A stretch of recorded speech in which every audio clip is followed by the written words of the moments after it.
Hey guys, welcome to class 12th।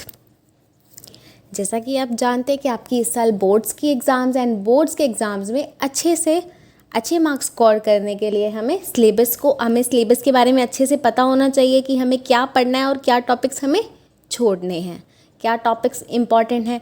तो आपकी problem को सॉल्व करने के लिए, जैसे कि आपका सिलेबस बहुत ज़्यादा वास्ट था, तो CBSE ने 30% सिलेबस रिड्यूस कर दिया है। आज हम वो डिस्कस करेंगे। चलिए स्टार्ट करते हैं। पहले हम देख लेते हैं इकोनॉमिक्स में 12th में कौन सी बुक्स आएंगी। 2 बुक्स हैं आपके। स्टार्ट करते हैं मैक्रो इकोनॉमिक्स का सिलेबस डिस्कस करते हैं, क्या चीज़ें डिलीट हुई हैं। यूनिट फर्स्ट है national income and related aggregates. इसमें से कुछ भी डिलीट नहीं हुआ है। ये आपकी यूनिट बिल्कुल कंप्लीट है। 10 मार्क्स की ये मोस्ट इंपॉर्टेंट है। न्यूमेरिकल क्वेश्चन इसमें से काफ़ी अच्छे मार्क्स में आता है, ठीक है। यूनिट सेकंड है मनी एंड बैंकिंग। इसमें से कुछ चीज़ें डिलीट हुई हैं, वो हम आगे डिस्कस करेंगे। यह है 6 मार्क्स की। Determination of income and employment 12 marks की।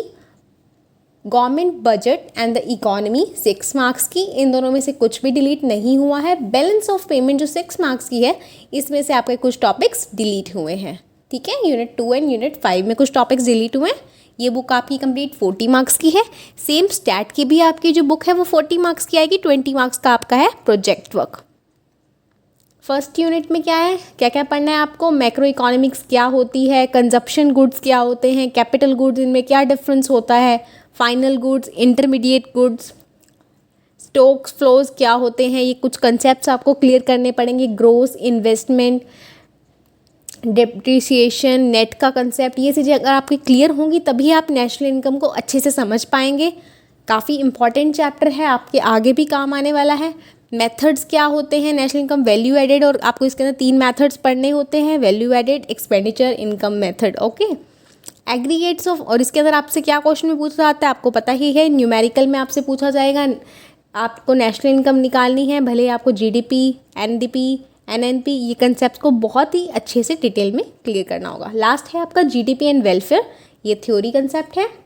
यूनिट सेकंड में है मनी एंड बैंकिंग। आपको क्या क्या पढ़ना है इसमें, कि इसमें इसका क्या मीनिंग है, इसकी मनी की सप्लाई, मतलब मार्केट में मनी कैसे आती है, कितना पैसा कैसे आता है, कैसे डिमांड होती है मनी की, कैसे कॉमर्शियल बैंक्स जो हैं वो मनी की क्रिएशन करते हैं, मतलब पैसे को मल्टीप्लाई कैसे करते हैं, ठीक है। फिर है RBI, reserve bank of India क्या है, उसके क्या फंक्शंस हैं, bank of issue, government bank, इसके जो फीचर्स हैं, फंक्शंस हैं, ये आगे बताए गए हैं। कंट्रोल, वो कैसे क्रेडिट को, कैसे पैसे को कंट्रोल करता है RBI। यूनिट थर्ड में है determination of income and employment, मतलब इनकम कैसे होती है और उसकी एम्प्लॉयमेंट, इन दोनों का क्या ऑप्टिमम लेवल होता है।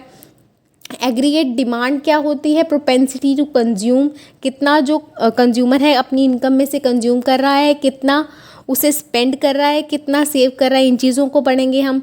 फिर हम देखेंगे कि वो इक्विलिब्रियम पे कैसे, मतलब मैक्सिमम सेटिस्फेक्शन पे कैसे पहुंचता है।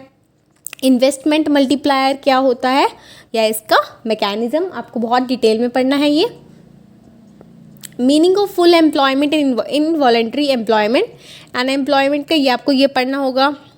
Process of excess demand and deficient demand, measures क्या होते हैं इसे सही करने के। मनी सप्लाई बैंक रेट के थ्रू, CRR, SLR, ये आप चीज़ें पढ़ चुके हैं, आपको थोड़ी सी डिटेल में पढ़नी है ताकि इकोनॉमिक के पर्सपेक्टिव से इनका मीनिंग अलग है। Reverse repo rate, open market operations बहुत ज़्यादा इंपॉर्टेंट है। ओपन मार्केट ऑपरेशंस आज भी कोरोना के टाइम पे इसका यूज़ गवर्नमेंट कर रही है अपने डेफिसिट्स को कवर करने के लिए। मार्जिन रिक्वायरमेंट, आपको पता है लोन के टाइम पे मार्जिन का कुछ मार्जिन रखने पड़ते हैं, ये चीज़ों को आपको समझना है।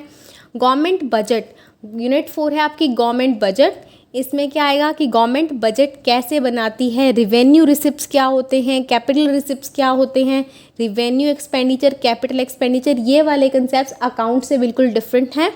उनमें भी ये टर्म्स यूज़ हुई हैं लेकिन उसका मीनिंग वहाँ अलग है।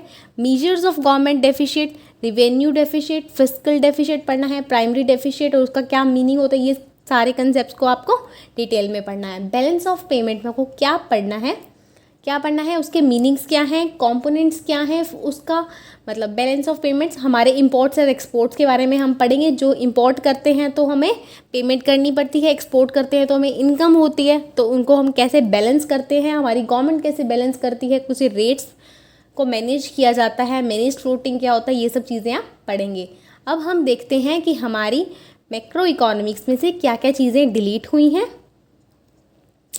पहले तो यूनिट सेकंड में मनी एंड बैंकिंग में आपको control of credit through bank rate, आपको ये चीज़ आपकी डिलीट हो चुकी है। CRR, SLR, repo rate, reverse repo rate, open market operation, मतलब इनका काफ़ी डिटेल स्टडी नहीं करनी है, थोड़ा बहुत आपको इसके बारे में पता होना चाहिए। बैलेंस ऑफ पेमेंट में इसका मतलब बैलेंस ऑफ पेमेंट डेफिशिट का क्या मीनिंग होता है और इसको कैसे डिटरमाइन किया जाता है एक फ्री मार्केट में, ये आपको नहीं पढ़ना है। सिर्फ आपको बैलेंस ऑफ पेमेंट की नॉर्मल फंक्शंस, थोड़े बहुत मीनिंग वगैरह, इतनी चीज़ें पता होनी चाहिए। अब आते हैं हमारी सेकंड बुक, वो है इंडियन इकोनॉमी,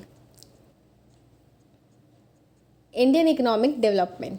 ठीक है, इसमें हमारे क्या है यूनिट, जो 6th यूनिट है इसकी, उसमें से क्या है development and experience and economic reform since 1991।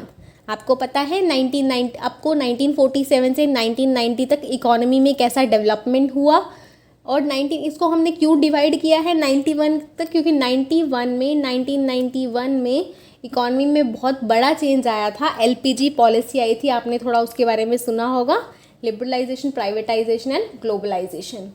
ठीक है, तो ये सब चीज़ें, इसका क्या इम्पैक्ट हुआ, उसके बाद क्या इम्पैक्ट हुआ 1991 के बाद, ये सब चीज़ें आप पढ़ेंगे। 12 मार्क्स का कंसेप्ट है, कुछ भी डिलीट नहीं हुआ है इसमें।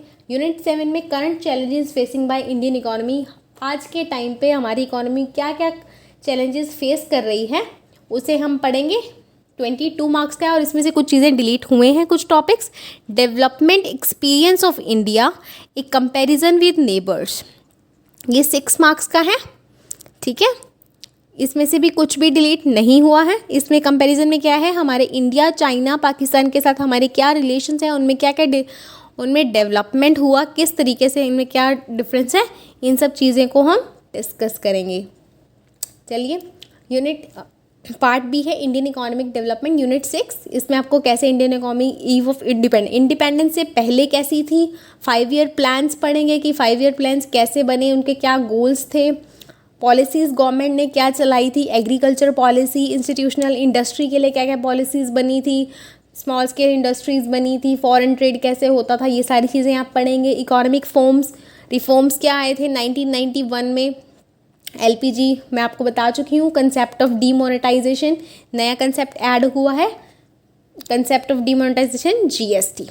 ठीक है, उसके बाद यूनिट 7 में आपको क्या क्या पढ़ना है, पॉवर्टी क्या होती है, absolute poverty and relative poverty, इनमें क्या क्या प्रोग्राम्स थे। ह्यूमन कैपिटल फॉर्मेशन, मतलब हमारी गवर्नमेंट कितना स्पेंड कैसे करती है हेल्थ और इकोनॉमिक पे, डेवलपमेंट पे, हेल्थ और एजुकेशन पे, ये चीज़ों को देखेंगे। रूरल डेवलपमेंट, गवर्नमेंट रूरल के लिए क्या क्या स्कीम्स चलाती है, कौन से कोऑपरेटिव्स हैं, एग्रीकल्चर डाइवर्सिफिकेशन, उन्हें कैसे क्रेडिट दिया जाता है, ये सब चीज़ें पढ़ेंगे।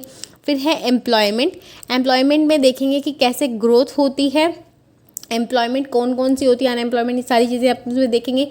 फॉर्मल और इनफॉर्मल सेक्टर्स के बारे में पढ़े थे, कौन कौन सी गवर्नमेंट ने पॉलिसीज़ चलाई हैं। इंफ्रास्ट्रक्चर के बारे में पढ़ेंगे, उससे रिलेटेड केस स्टडीज़ आप देखेंगे। हेल्थ प्रॉब्लम्स, पॉलिसीज़, क्या क्या चीज़ें हमें फेस करनी पड़ी, उनके क्या सोल्यूशन, ये जो चैलेंजेस हैं सस्टेनेबल इकोनॉमिक डेवलपमेंट हो गया, जैसे ये जो हमने चैलेंजेस पढ़े हैं, प्रॉब्लम्स पढ़ी है, इनके क्या क्या सोल्यूशंस हो सकते हैं और हमारी गवर्नमेंट क्या क्या पॉलिसीज़ चला रही है और वो कहाँ तक सक्सेसफुल रही हैं, ये सब चीज़ें हम पढ़ेंगे। डेवलपमेंट एक्सपीरियंस ऑफ इंडिया, मतलब इंडिया, चाइना, पाकिस्तान, इंडिया के चाइना और पाकिस्तान के इंडिया के नेबर्स हैं, हम इनके बारे में पढ़ेंगे कि इनकी इकोनॉमिक ग्रोथ कैसी है, इनका कंपैरिजन पढ़ेंगे, इन कंपैरिजन कि इनमें कैसा डेवलपमेंट होता है, इनके कैसे इंडिकेटर्स हैं, सब चीज़ें पढ़ेंगे। अब हम डिलीटेड टॉपिक्स देख लेते हैं। यूनिट 7 इसमें है करंट चैलेंजेस, इनमें क्या है, growth of education sector in India, alternative farming, organic farming वगैरह थोड़ा डिफिकल्ट टॉपिक था, थोड़ा डिटेल था, तो ये चीज़ें डिलीट कर दी गई हैं। इंफ्रास्ट्रक्चर, एनर्जी वाला टॉपिक डिलीट कर दिए गए हैं। Thank you. Please like, share and subscribe.